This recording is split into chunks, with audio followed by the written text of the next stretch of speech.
오늘 하나님 주시는 말씀 같이 보겠습니다. 창세기 27장 34절 한 절입니다. 한 음성으로 함께 읽도록 하겠습니다. 함께 읽습니다. 시작. 에서가 그의 아버지의 말을 듣고 소리내어 울며 아버지에게 이르되 내 아버지여 내게 축복하소서 내게도 그리하소서. 아멘.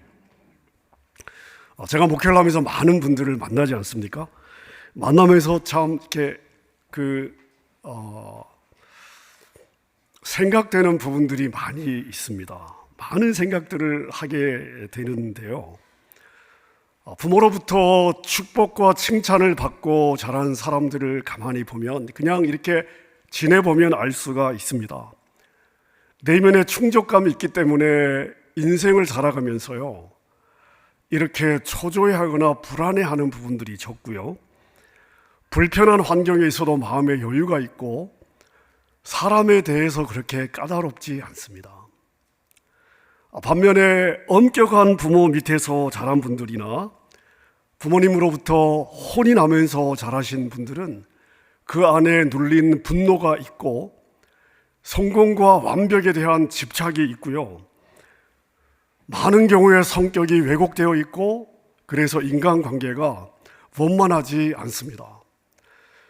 그런데 본인이 그런 자신의 모습 때문에 많이 힘들어하면서도 그 부분에서 자유하지 못한 부분들을 보게 됩니다. 그래서 자기 자신 때문에 자괴감에 빠지고 스스로 많이 힘들어하죠. 중요한 것은 그것이 자녀에게 동일한 영향을 주더라는 것입니다.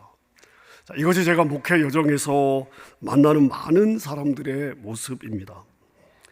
여러분, 모든 사람에게는 부모로부터 칭찬과 축복과 격려를 받고 싶은 갈망이 있습니다. 이건 모든 사람에게 있는 내면의 바람입니다. 제가 오늘 창세기 27장 34절을 읽었는데요, 이것은 이삭의 장남이었던 야곱의 형 에서의 절규입니다.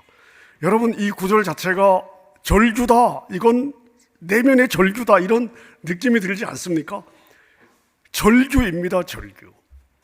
이 본문의 배경에 대해서는 제가 많이 설명하지 않아도 여러분들이 다 아실 것 같습니다.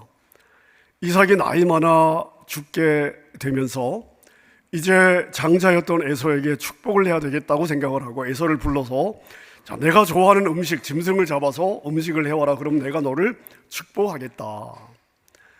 근데 아내 리브가가 이 이야기를 듣고 둘째 아들이었던 야곱에게 이야기를 해서 야곱이 아버지를 속여서 음식을 해가지고 들어가서 형이 받아야 될 축복을 야곱이 받습니다. 에서가 이 사냥에서 돌아와 보니까 아버지가 이미 동생을 축복을 했습니다. 그래서 에서가 아버지 이삭에게 아버지, 나에게도 축복해 주십시오. 이렇게 이야기를 했을 때 이삭이 내가 이미 모든 축복을 동생 야곱에게 했기 때문에 내가 너를 축복할 여력이 없다. 이때 에서가 아버지 이삭에게 했던 이야기입니다. 오늘 우리가 읽은 34절뿐만 아니라 38절에도 보면은 에서가 아버지에게 이르되 내 아버지여, 아버지가 줄 수 있는 복이 이 하나뿐이리이까 내 아버지여 나에게 축복하소서 내게도 그리하소서 하고 소리를 높여 우니. 그리고 41절에 보니까 그의 아버지가 야곱에게 축복한 그 축복으로 말미암아 에서가 야곱을 미워하여 심중에 이르기를 아버지를 곡할 때가 가까웠은즉 내가 내 아우 야곱을 죽이리라 하였더니. 자기가 받아야 될 축복을 동생이 가로챘습니다. 아무리 그렇다고 하더라도 본인이 도둑맞은 축복이 얼마나 중요하길래 이토록 분노해서 동생을 죽여야 되겠다고까지 작정을 하고 있을까요? 이렇게 분노하는 이유가 무엇일까요? 현대를 사는 우리들은 잘 이해하기 어려운 부분들도 있습니다. 하지만 우리는 모르지만 에서만 아는 뭔가가 분명히 있었습니다. 에서는 아버지가 자신의 미래에 대한 열쇠를 쥐고 있다는 것을 알고 있습니다. 아버지가 쥐고 있는, 그리고 아버지가 열어주는 그 열쇠가 자신의 남은 평생 자신의 후손들에게 이르기까지 과연 형통한 삶을 살 수 있느냐 없느냐를 결정하는 그러한 요소라는 것을 이삭은 알고 있었던 것입니다. 자, 모든 부모는 자녀가 잘 되기를 바랍니다. 예외가 없을 것입니다. 자녀가 잘 안 되기를 바라는 부모는 아무도 없을 것입니다. 자, 그런데 마음은 모든 부모가 자녀가 잘 되기를 원하는데요, 실제 부모가 자녀에게 하는 말을 보면 축복이 아니라 저주의 말을 퍼붓는 경우들이 너무나 많습니다. 대개의 경우에 부모의 입장에서는 자녀를 사랑하기 때문에 그 말을 한다고 생각하지만, 마음은 아무리 자녀를 향한 축복의 마음이라 할지라도 아이들의 귀에 들리는 말이 저주의 표현이라면 아이들의 마음판에는 축복하고 싶은 부모의 그 마음이 전달되는 것이 아니라 부모의 저주가 담긴 저주의 말만 자녀의 마음판에 심겨지게 되는 것입니다. 제가 성경을 읽으면서 이렇게 생각되는 것 중에 하나가, 하나님이 부모의 말 자체에 권세가 있는데 특별히 하나님이 부모의 말에 주신 권세가 있어요. 저는 이것을 그냥 개인적으로 예언적 권세라고 혼자 그냥 저는 그렇게 생각을 하는데요, 이게 무슨 말이냐면 자녀는 부모가 말한 대로 돼요. 부모가 말한 대로. 자, 부모가 자녀에 대해서 어떤 의도를 갖고 있느냐, 어떤 마음을 갖고 있느냐로 자녀가 되는 것이 아니고, 자녀는 부모가 뱉은 말대로, 즉 부모의 말이 어떤 말이 자녀에게 전달되어서 자녀의 마음판에 어떤 말이 심겨지느냐에 따라 자녀의 운명이 결정된다. 그래서 부모의 말에는 예언적 권세가 있다. 저는 그렇게 봅니다. 이게 성경을 읽으면 읽을수록 정말 맞다. 그리고 실제 제가 수많은 사람들의 삶을 보면서 정말 이것은 성경적이다 하는 그러한 생각을 하게 됩니다. 자, 부모가 자녀에게 축복의 말을 하는 것과 저주의 말을 하는 것이 자녀들의 삶에 얼마나 치명적인 영향을 주는지 제가 이렇게 한번 예를 들어 보겠습니다. 자, 여러분이 화단에서 식물을 키우고 있습니다. 자, 식물을 더 잘 키우고 싶어요. 더 잘 자라도록 하고 싶어가지고, 자, 여러분들이 뭐 홈디포나 이제 이런 데 가가지고 영양분을 좀 사왔습니다. 비료라든지. 자, 그래서 이제 이런 그 영양분을 공급을 하려고 사와서 이제 물에 이렇게 타가지고요, 식물에 이렇게 뿌려줍니다. 자, 그러면 영양분이 듬뿍 들어있는 물을 받은 식물은 건강하게 그리고 잘 자라게 될 것입니다. 자, 근데 여러분이 식물을 내가 잘 자라게 해야지, 그리고 가서 영양분인 줄 알고 사왔는데요, 염산을 사왔어요. 염산을. 자, 그리고 그 염산을 물에 풀어서 식물에 뿌린다고 생각해 보십시오. 자, 여러분의 마음은 식물이 잘 자라기를 원합니다. 실제 여러분은 영양분이 아니라 염산을 뿌리고 있다고 생각해 보십시오. 그 식물은 여러분의 바람과 달리 새까맣게 타서 곧 시들어버리고 죽게 될 것입니다. 자, 그러면 여러분은 화들짝 놀라겠죠? 나는 분명히 이 식물이 잘 자라기를 바라는데 왜 이 식물은 새까맣게 타면서 시들어 죽어갈까? 왜 그렇습니까? 여러분의 의도와 달리 그 식물이 죽을 수밖에 없는 염산을 뿌려주었기 때문입니다. 식물을 잘 키우고 싶은 의도가 중요한 것이 아닙니다. 실제 잘 클 수 있는 영양분을 주고 있느냐, 아니면 죽을 수밖에 없는 염산을 뿌리고 있느냐, 여러분 이것을 점검할 수 있어야 내가 원하는 결과를 얻을 수가 있습니다. 여러분, 이것이 바로 부모의 말입니다. 부모는 자녀에게 절대 권위자죠. 부모는 자녀의 삶에 절대적인 영향을 미칩니다. 자녀는 부모에게 절대적으로 의존하며 자라게 됩니다. 하나님은 이렇게 부모에게 특별한 권세를 주셨습니다. 그래서 부모는 자녀에게 축복의 전달자가 될 수도 있고 저주의 전달자가 될 수도 있습니다. 자, 여러분, 제가 여러분에게 축복과 저주라는 단어를 제가 사용했는데요. 우리는 보통 축복하면 뭘 생각합니까? 물질을 많이 생각하죠. 돈이나 좋은 선물, 자, 물질의 개념으로 우리는 축복을 대부분 생각합니다. 반면에 저주하면 무엇을 생각합니까? 예를 들어서 주문을 외운다든지 악담을 한다든지 마술을 부린다, 이런 쪽으로 우리가 생각하게 됩니다. 자, 물론 축복과 저주가 그런 의미로 쓰일 때가 있습니다. 쓰일 수도 있습니다. 자, 근데 성경이 이야기하는 축복의 개념은 무엇이냐? 성경이 말하는 저주의 개념은 무엇인가를 우리가 알 필요가 있습니다. 성경이 정의하는, 성경이 우리에게 이야기하고 있는 축복이란 무엇이냐 하면, 하나님께서 누군가를 통해서 어떤 사람의 마음에 그 사람의 정체성, 네가 누구냐, 이 정체성과 너는 어떤 삶을 살 것이냐, 자, 이 운명에 관한 하나님의 메시지와 마음을 심어주는 것, 이게 바로 성경이 이야기하는 축복입니다. 그럼 성경이 이야기하는 저주는 무엇입니까? 사단이 누군가를 통해서 어떤 사람의 마음에 사단이 그 사람에게 넣어주고 싶은 너는 이런 존재야 라는 정체성과 너는 이런 삶을 살게 될 거야 라는 운명에 관한 사단의 메시지와 마음을 심어주는 것, 이게 바로 성경이 이야기하고 있는 저주입니다. 하나님은 절대 권위를 가진 부모를 통해서 하나님의 축복과 마음을 자녀들에게 전달하고 싶으십니다. 반면에 사단은 부모를 통해서 저주의 메시지를 자녀들에게 전달하고 싶어 합니다. 자, 여러분, 제가 조금 전에 축복과 저주의 성경적인 개념을 제가 이야기를 할 때 공통적으로 들어간 두 단어가 있습니다. 하나는 정체성이라는 단어고요, 또 하나는 운명이라고 하는 단어입니다. 정체성과 운명, 이 운명은 인생의 방향이고 인생의 목적과도 연관이 되는 것이죠.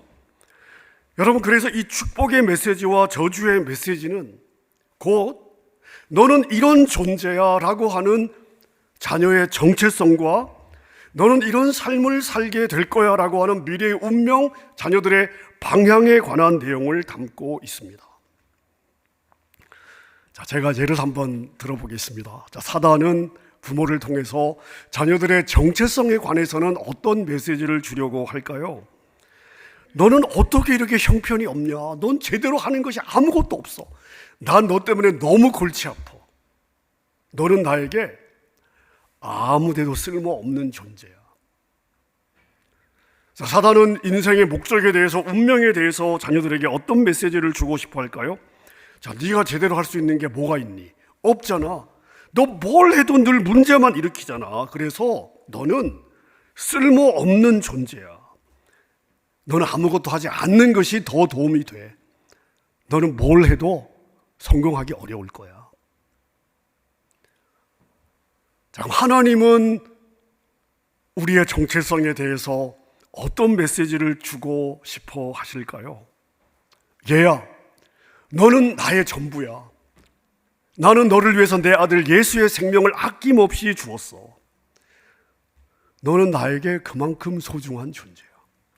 너는 아름답고 특별하고, 그래서 나는 너의 얼굴만 봐도 기분이 좋고 너를 생각만 해도 나는 너무 행복해. 너는 우연하게 생긴 존재가 아니야. 너의 어머니는 너를 10달 동안 자궁에 품고 있었지만 나는 너를 수천 년 동안 내 가슴에 품고 있어. 넌 나의 계획 안에서 내가 창조한 그대로의 아름다운 모습으로 태어났어. 너는 나에게 너무나 소중한 존재야. 하나님은 인생의 목적에 대해서도 이런 메시지를 우리에게 주고 싶어 하십니다. 나는 너를 오직 너만이 할 수 있는 특별한 인생의 목적과 의미를 가진 존재로 만들었단다. 너의 경험과 은사와 재능은 오직 너만이 가지고 있는 거야. 나는 너에게 그래서 특별한 기대가 있어. 하지만 네가 그 일을 혼자 하게 내버려 두진 않을 거야. 나는 너의 여정과 함께 할 것이고 내가 너의 목적을 이루는 모든 과정을 내가 도와줄 거야. 나는 절대로 너를 떠나지 않을 것이고 너를 버리지 않을 것이고 내가 성공적인 삶을 살아가도록 내가 너의 삶을 형통하게 해줄 거야. 자, 여러분, 하나님의 메시지든 사단의 메시지든 어린 시절 우리의 자녀들에게는 이 메시지가 바로 부모를 통해서 전달된다는 사실입니다. 많은 부모들이 자신의 말 한마디 표현 하나가 자신들의 평생에 얼마나 큰 영향을 주는지 모르고 있습니다. 그래서 아무 생각 없이 감정적으로 뱉어내는 말들이 너무나 많습니다. 우리의 말은요, 너무 생각이 없이 나와요. 아침에 눈을 떠서 나는 나의 자녀들에게 사단의 대리인으로서 내 자녀들에게 저주의 메시지를 전달할 거야. 자, 그렇게 일어나서 하루를 시작하면서 아이들 도시락을 싸주고 아이들을 학교에 보내는 부모는 아마 한 명도 없을 것입니다. 근데 실제로 많은 부모들이 그 부모들의 말을 보면 이런 일을 하고 있다는 것입니다. 어떤 형제가 있었습니다. 이 형제는 30대 후반으로 머리도 좋고 그리고 능력도 있는 자기 사업을 하는 그러한 형제였습니다. 그런데 이 형제에게는 고민이 하나 있었습니다. 사소한 일에도 분노하고 한 번 분노하면 이성을 잃게 되는 일이었습니다. 화를 내고 나면 금세 막 죄책감이 들어오고 막 자책이 되고 내가 왜 이랬을까?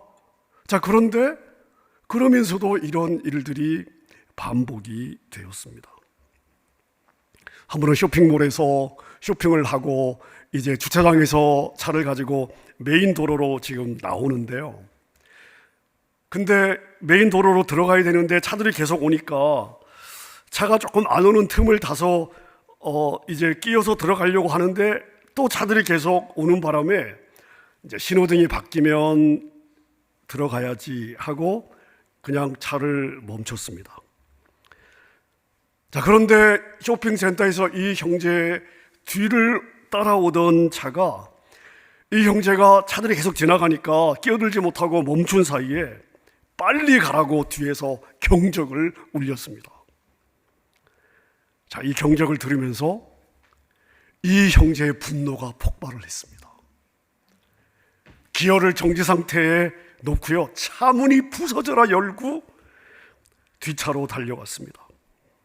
마침 뒷차 운전자가 뜨거운 바람을 내보내려고 이제 이 창문을 열고 있었는데요, 열린 창문으로 그 뒷 운전자의 멱살을 잡고 창 밖으로 끄집어내서 그 얼굴을 향해서 심한 욕을 던지고 차 안으로 그냥 멱살을 놔 주었습니다. 마음으로는 그 사람의 막 안에서는 막 목을 졸라 죽이고 싶은 막 그런 그 충동이 올라왔지만 겨우 참고 자기 차로 돌아왔습니다. 그리고 차에 앉자마자 죄책감과 수치감이 몰려오기 시작했습니다. 아무리 생각해도 조금 전에 그 행동을 한 자신이 믿기지 않았습니다. 자신이 그런 행동을 했다는 것이 믿기지 않았습니다.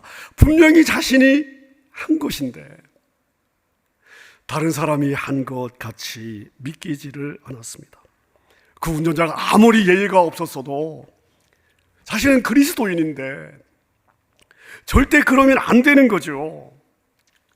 내가 도대체 무슨 짓을 한 건가 하는 그러한 후회감이 밀려왔습니다.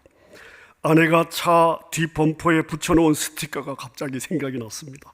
Jesus loves you.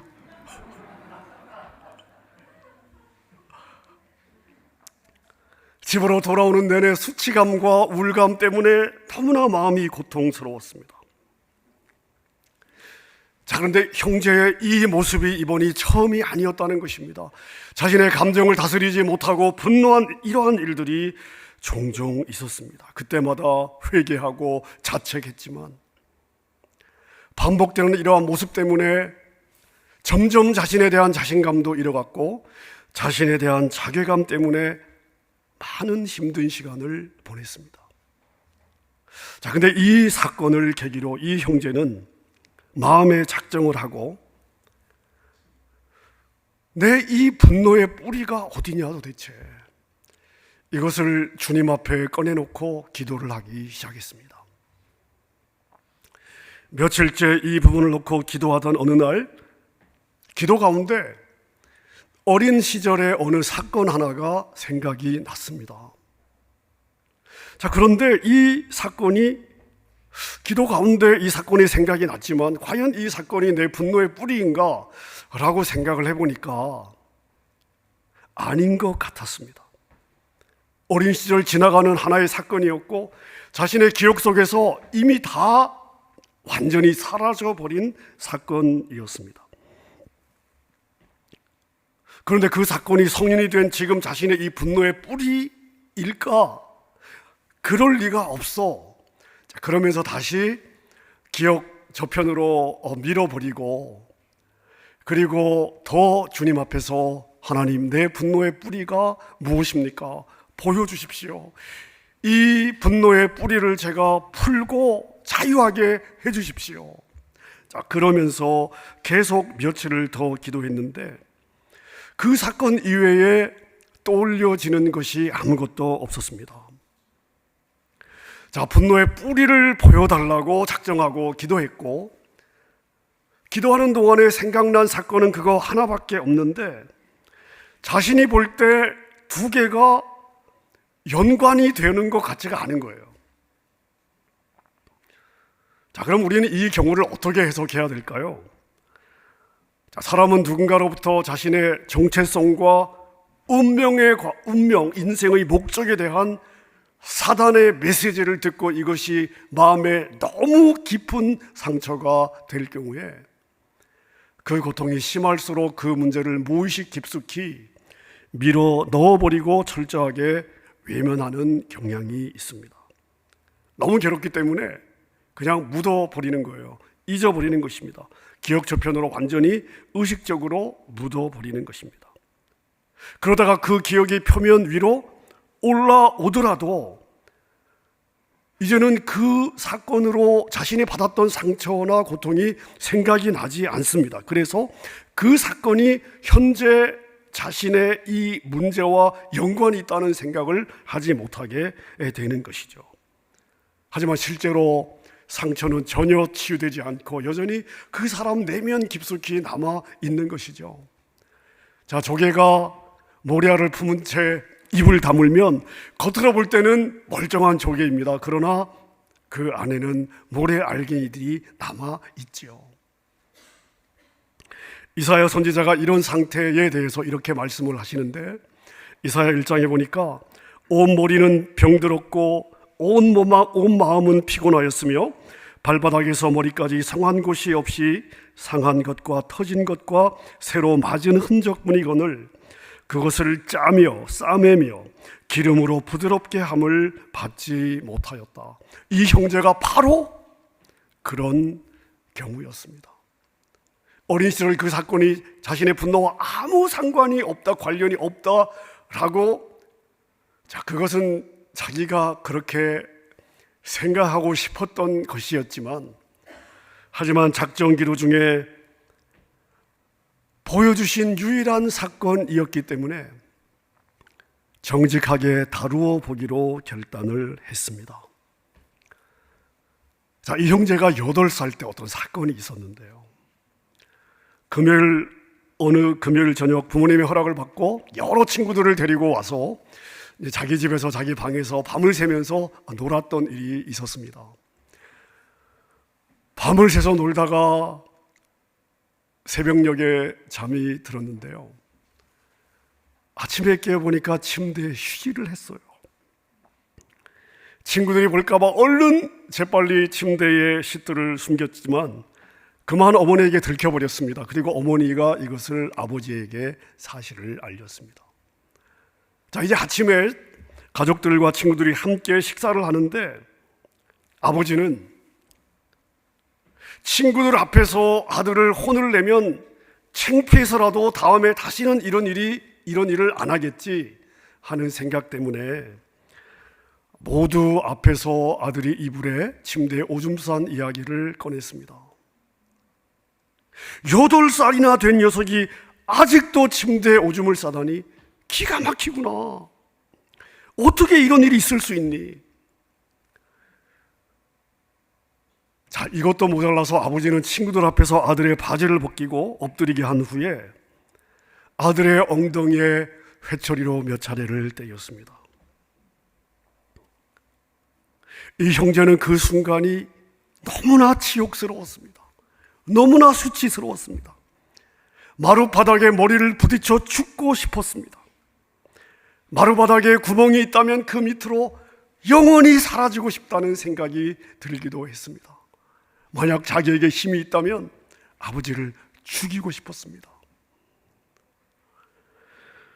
형제는 과거의 이 기억을 되살리는 것이 고통스러웠지만 다시 한번 그 당시의 기억을 떠올리면서 이 부분을 놓고 기도하기 시작했습니다. 30년이 넘도록 마음 깊이 억눌렸던 상처와 분노와 증오심들이 가슴에서 올라왔고 그러한 감정 하나하나를 주님 앞에서 프로세스를 하면서 쏟아내고 주님 앞에서 풀어냈습니다. 자, 여러분, 이 형제의 경우에 사단이 이 형제의 아버지를 통해서 어떤 메시지를 심어 주었습니까? 너는 오줌 싸개다. 넌 날 때부터 문제가 있었던 것이 틀림이 없어. 어떻게 8살 애가 침대에 오줌을 싸니? 앞으로 넌 아무리 노력해도 절대 성공할 수 없을 거야. 나는 이 순간에 너 때문에 너무 창피해.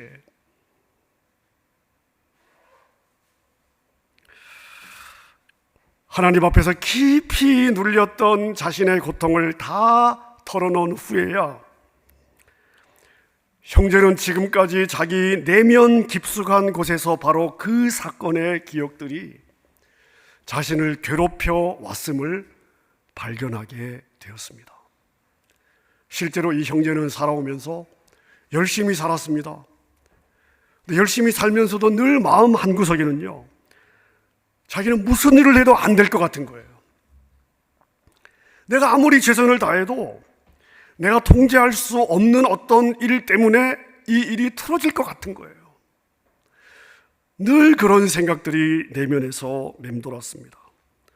이것이 이 형제에게 좌절감을 주었고 그리고 깊은 수치감을 주었습니다.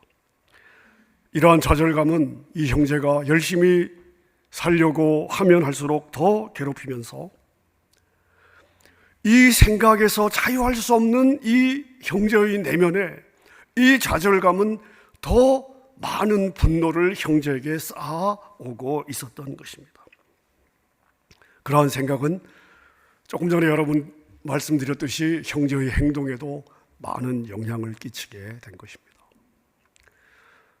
다행스럽게 내면의 상처로 골마있던 마음을 주님 앞에서 입을 열어 하나하나 프로세스를 하면서 모두 털어놓으면서 이 형제는 마음의 큰 자유함을 얻게 되었고 아버지를 진심으로 용서할 수가 있었습니다. 그러면서 육신의 아버지와 다른 언제나 선하신 우리 하늘 아버지 앞에 나아가 나의 진짜 정체성이 무엇입니까? 나는 하늘 아버지 앞에서 어떤 존재입니까? 내 인생을 향한 하나님의 목적은 무엇인지 알려달라고 기대를 가지고 기도할 수 있게 되었습니다. 사실 그동안 주님은 이 형제에게 이 형제가 주님께 얼마나 귀한 존재인지를 알려주고 싶으셨어요. 얼마나 귀한 사명을 가진 형제인지 하나님은 알려주고 싶으셨지만 이 형제의 내면 깊숙이 자리 잡고 있었던 깊은 견고한 진을 치고 뿌리 내리고 있었던 사단의 메시지 때문에 형제는 주님의 따뜻한 음성을 들을 수가 없었습니다. 자, 그러다 보니까 마흔이 다 되도록 이 형제의 내면에는, 나이는 마흔이지만 실제 그 내면은 겁에 질려 불안해하고 자신감을 잃은 수치감 가득한 8살의 꼬마가 살고 있었던 것입니다. 여러분, 우리는 이 형제의 예를 통해서 사단이 육신의 아버지를 통해 정체성과 인생의 목적에 대한 사단의 메시지, 자신의 메시지를 어떻게 심어주는가 하는 것을 확인할 수 있습니다. 자, 그럼 여러분, 이 아버지의 입장에서 한번 생각해 보십시오. 이 아버지는 자신의 그 일이 아들의 평생에 이런 영향을 줄 것을 알고 말했을까요? 아마 100% 아닐 것입니다. 이 형제의 아버지는 아들에게 나쁜 버릇이 생길까 봐 염려하는 마음에서 선한 의도로 혼을 낸 것입니다. 이 아버지에게는 축복과 저주의 개념도 없었을 뿐만 아니라 하나님의 메시지라든지 사단의 메시지라든지 이런 것들이 존재한다는 사실 자체에 대한 개념도 없었습니다.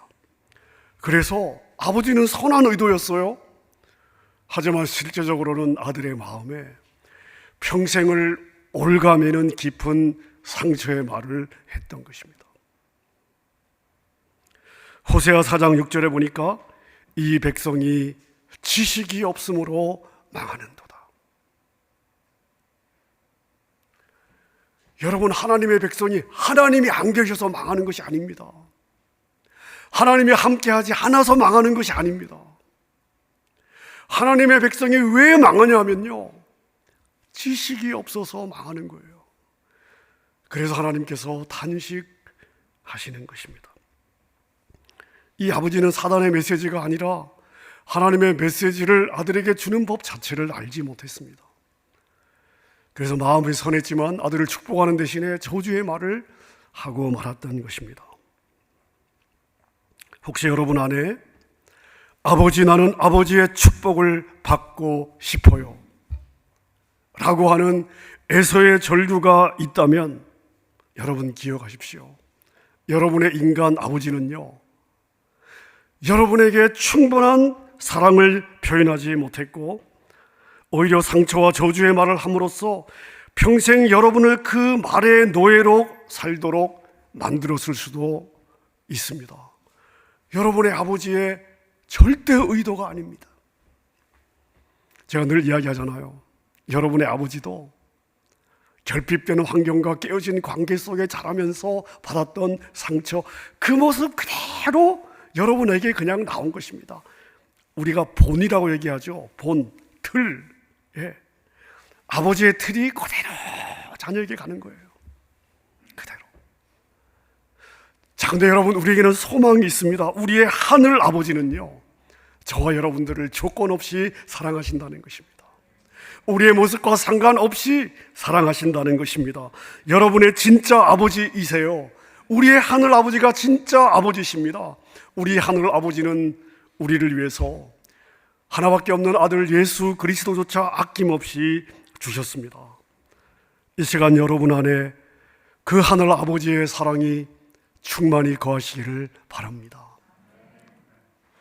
자, 여러분, 이곳에 계신 분들은 대부분 부모입니다. 여러분은 지금까지 부모로 살면서 여러분의 자녀에게 어떤 이야기를 하셨습니까? 만약 여러분의 자녀에게 말로 축복하지 못했던 부분들, 말로 상처 주었던 부분들이 있다면 주님 앞에 회개하고 자녀들에게 고백하는 기회가 있었으면 좋겠습니다. 그럼으로써 우리 모두가 하나님이 만드신 온전한 형상, 하나님이 의도하신 주님의 마음으로 회복될 것입니다.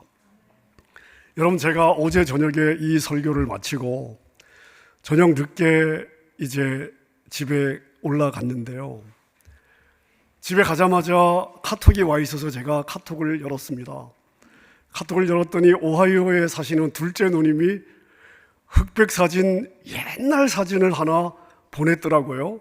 그래서 이게 무슨 사진인가 하고 제가 이 사진을 제가 보고 있는데 누님에게서 또 메시지가 왔어요. 아우야, 제일 오른쪽에 있는 분이 아버지야. 옛날 수첩을 정리하다가 이 사진을 발견했어. 나 지금 울고 있어. 이러면서 메시지가 왔더라고요. 여러분, 저는 아버지가 1살 때 돌아가셨습니다. 제 머릿속에 아무런 개념이 없었습니다. 저는 아버지가 없이 자랐어요. 아버지에 대한 개념이 전혀 없습니다. 자, 근데 제가 돌아보면요, 저는 육신의 아버지가 없는 정서적인 영적인 아쉬움들이 제 삶에 별로 없습니다. 왜냐하면 전 믿음의 가정에서 자랐고 어린 시절부터 제가 만난 하나님은 저의 아버지가 되어주셨거든요. 육신의 아버지가 채울 수 없는 부분을 제가 제 평생을 돌아보면 우리 하늘 아버지는 육신의 아버지가 절대 줄 수 없는 모든 것들을 저에게 다 공급해 주셨습니다. 사랑하는 여러분, 그 하늘 아버지가 저와 여러분의 아버지가 아닙니까? 아멘입니까?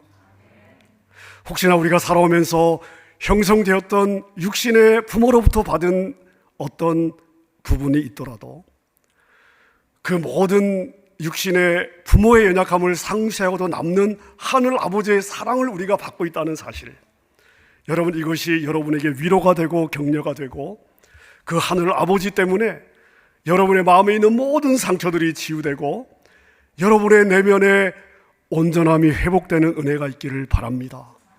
그래서 이제 우리를 통해 우리의 자녀들에게 하나님의 저주의 메시지가 아니라 축복의 메시지가 전달되는 그러한 여러분의 부모의 삶, 여러분의 가정 될 수 있기를 주님의 이름으로 축원합니다.